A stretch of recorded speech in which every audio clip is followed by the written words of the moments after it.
Les objections, elles viennent de personnes qui n'achèteront jamais. Donc, l'idée, c'est que dès que tu lances ton offre, tu as deux soucis qui peuvent arriver. La première, c'est tu as des objections qui vont arriver. Tu es en appel de vente, tu as des objections.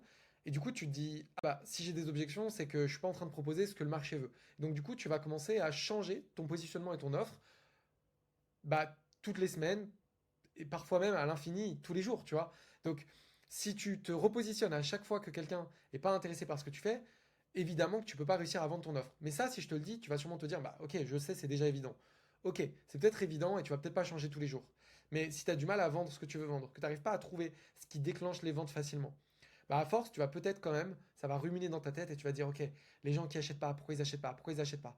En fait, c'est pas du tout ça qu'il faut faire. Ce qu'il faut faire, c'est d'aller faire autre chose qui est peut-être qui va être évident quand je vais te le dire, mais peut-être que tu le fais pas aujourd'hui. Les objections, elles viennent de personnes qui n'achèteront jamais. C'est pas ça qui nous intéresse, c'est pas ça qu'on veut écouter. Nous, ce qui nous intéresse, c'est d'aller trouver le point commun parmi les personnes qui ont déjà payé, parmi ceux qui achètent aujourd'hui.